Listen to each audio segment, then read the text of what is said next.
Promote talkies from Godavari ఛానల్కి welcome. Today discussion ఏంటంటే AP DSC application అయితే మనకి లాస్ట్ డేట్ వచ్చేసి మే 15వ తారీఖు అండి. ఎందుకంటే నారా లోకేష్ గారు అయితే మనకైతే అనౌన్స్మెంట్ చేయడం అయితే జరిగింది. ఎగ్జామ్ షెడ్యూల్ అయితే ఎటువంటి చేంజెస్ లేవు, అదే ఎగ్జామ్ నోటిఫికేషన్ కంటిన్యూ చేస్తామని చెప్పేసి మనకు జూన్ నెలలో అయితే కంపల్సరీగా డిఎస్సి ఎగ్జామ్స్ అయితే ఉండడం అయితే కంపల్సరీ జరుగుతుంది. సో మీరు ఇంకా అప్లికేషన్ చేయకుండా, సార్ మేము 2024లో అప్లికేషన్ చేసాం సార్ జగన్ ఉన్న టైంలోని, బట్ ఇప్పుడు మేము చేయలేదు సార్, మా పరిస్థితి ఏంటి, మేము చేయాలి లేదని చాలామంది సందిగ్ధంలో పడ్డారు. అందరూ కూడా చేయాలండి. లాస్ట్ టైం చేసినా కానీ మళ్ళీ ఇప్పుడు అందరూ కూడా ఫ్రెష్గా అయితే అప్లికేషన్ అయితే పెట్టుకోవాల్సిందే.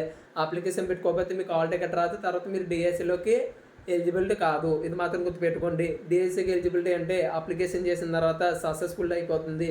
దాని తర్వాత ఎవరో కూడా డాక్యుమెంట్స్ అయితే అప్లోడ్ చేయడం లేదు. డాక్యుమెంట్స్ అప్లోడ్ చేస్తేనే మీకు తర్వాత ఆల్ టికెట్ రావడం, తర్వాత ఎగ్జామ్స్ రాయడం ఇవన్నీ కావడం జరుగుతుంది. చాలామంది డాక్యుమెంట్స్ ఏం పర్లేదు అని చెప్పేసి అప్లికేషన్ సబ్మిట్ అయిపోయింది కదా అని చెప్పేసి చాలామంది మీ సేవ వాళ్ళు, నెట్ సెంటర్ వాళ్ళు అండ్ స్టూడెంట్స్ మనం కూడా తప్పు చేయడం అయితే జరుగుతుంది.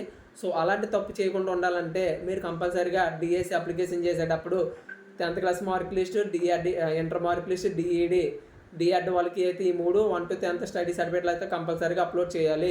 అండ్ బీఈడి వాళ్ళైతే 10th inter, B Ed, degree and 1 to 10th study సర్టిఫికేట్లు కంపల్సరీగా అప్లోడ్ చేసిన తర్వాత మీకు ప్రింట్అవుట్ తీసుకోండి. చాలామంది డాక్యుమెంట్స్ అప్లోడ్ చేయకుండా ప్రింట్అవుట్ తీసుకుంటున్నారు, తర్వాత మీరే ప్రాబ్లమ్స్లో పడతారు. ఎందుకంటే నాకు 4-5 అప్లికేషన్ నేను చూశాను కాబట్టి ఖచ్చితంగా నేను చెప్పగలను. నేను ఒక డిఎస్సి స్టూడెంట్ కాబట్టి నేను చెప్తున్నాను ఒకనే విషయాలన్నీ కూడా.